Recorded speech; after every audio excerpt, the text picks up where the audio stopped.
सच्ची भक्ति और आस्था के सामने दुनिया के बहुमूल्य रत्न और दौलत भी बिल्कुल बेकार और तुच्छ हो जाते हैं।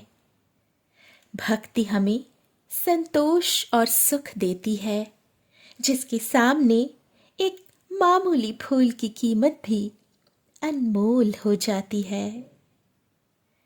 नमस्कार, आदाब, सत श्री अकाल। ये है आपकी अपनी कहानियों का चैनल, जिसका नाम है कहानियाँ दिल से। ऐसी कहानियाँ जो निकलती है सीधे दिल से और पहुँचती है सीधे दिलों तक। मैं हूँ आपकी दोस्त गार्गी विद्यांत। कहानियाँ लिखती और सुनाती हूँ। आज आपको सुनाने जा रही हूँ कवि गुरु श्री रविंद्रनाथ ठाकुर जी द्वारा लिखी मेरी एक अत्यंत प्रिय कहानी, जिसका शीर्षक है फूल का मूल्य। शीतकाल के दिन थे। शीतकाल की प्रचंडता के कारण पौधे पुष्प विहीन थे। वन उपवन में उदासी छाई हुई थी। फूलों के अभाव में पौधे श्रीहीन दिखाई दे रहे थे। ऐसे उदास वातावरण में एक सरोवर के मध्य कमल का फूल खिला हुआ देखकर उसका माली प्रसन्न हो उठा। उस माली का नाम सूरदास था। ऐसा सुंदर फूल तो कभी उसके सरोवर में खिला नहीं था। सूरदास उस फूल की सुंदरता पर मुग्ध हो उठा। उसने सोचा कि यदि मैं यह पुष्प राजा साहब के पास लेकर जाऊंगा तो वह अवश्य ही प्रसन्न हो उठेंगे। राजा साहब पुष्पों की सुंदरता के दीवाने थे। इस शीतकाल में जब पुष्पों का अभाव है, तब इतना सुंदर पुष्प देखकर उसे इसका मनचाहा मूल्य मिलने की भी तो उम्मीद थी। उसी समय एक शीत लहर आई। सूरदास को लगा कि यह पवन भी कमल के खिलने पर अपनी प्रसन्नता प्रकट कर रही है। माली को यह सब शुभ लक्षण लगे। वह सहस्त्रदल कमल के फूल को देखकर मन ही मन फूला नहीं समा रहा था। वह उस फूल को लेकर राजमहल की ओर चल पड़ा। वह मनचाहे पुरस्कार की कामना में डूबा हुआ था। राजमहल पहुंचकर उसने राजा को समाचार भिजवाया। वह विचारमग्न था कि अभी उसे राजा जी बुलाएंगे और इस सुंदर पुष्प को देखकर अत्यंत प्रसन्न हो उठेंगे।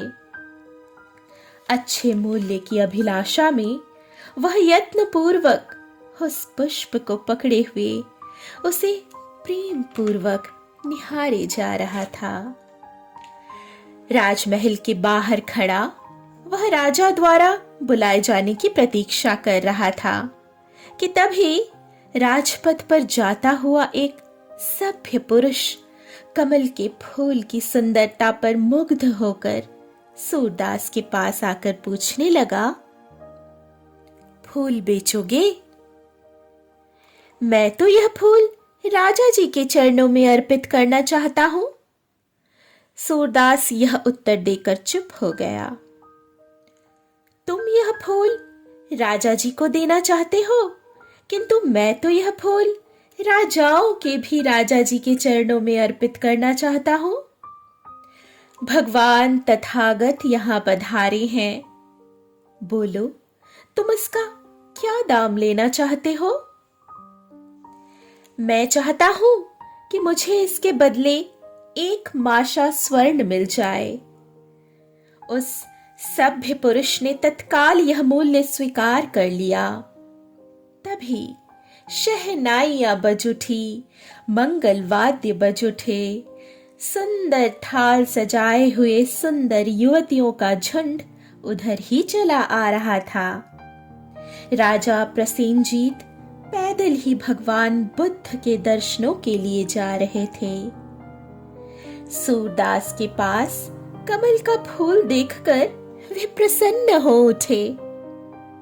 इस प्रचंड शीत में फूल कहीं ढूंढने से नहीं मिल रहे थे। ऐसे में इतनी सुंदर पुष्प को देखकर उनका मोहित होना तो स्वाभाविक ही था। उनकी पूजा की थाली में पुष्प की ही तो कमी थी। राजा जी ने सूरदास से पूछा, इस फूल का क्या मूल्य लोगे?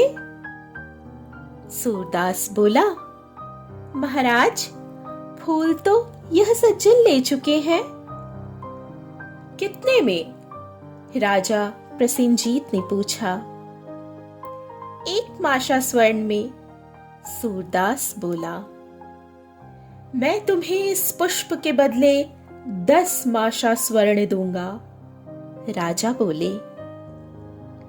तभी राजा की वंदना करके उस सभ्य सज्जन ने कहा, सूरदास, मेरी तरफ से 20 माशे स्वर्ण ले लो। राजा जी से निवेदन करते हुए वह सज्जन बोला, महाराज, आप तथा मैं दोनों ही तथागत के चरणों में यह पुष्प अर्पित करना चाहते हैं। इसीलिए आप और मैं इस समय राजा या प्रजा न होकर 2 भक्तों की तरह ही व्यवहार करें तो ज्यादा उचित होगा। भगवान की दृष्टि में सभी भक्त एक समान होते हैं। मधुर वाणी में राजा प्रसेनजीत ने कहा, हे भक्तजन, मैं आपकी बात सुनकर प्रसन्न हुआ। आप इस पुष्प के लिए 20 माशा दे रहे हैं, तो मैं इसका मूल्य 40 माशा स्वर्ण देने के लिए तैयार हूं। तो मेरे भक्त के वाक्य पूरा करने से पहले ही सूरदास बोल पड़ा, हे राजन एवं भक्तजन, आप दोनों ही मुझे क्षमा कर दें। मुझे अब यह पुष्प नहीं बेचना। इतना कहकर सूरदास वहां से चल पड़ा। वे दोनों आश्चर्यपूर्वक उसे देखते रह गए। सूरदास पुष्प लेकर गौतम बुद्ध के स्थान की ओर चल पड़ा। वह सोच रहा था कि जिस बुद्ध देव को देने के लिए यह दोनों इस पुष्प की इतनी कीमत देने को तैयार हैं, यदि मैं स्वयं ही उन्हें यह पुष्प अर्पित करूं तो मुझे और अधिक धन की प्राप्ति होगी। वह महात्मा बुद्ध के स्थान की ओर चल पड़ा।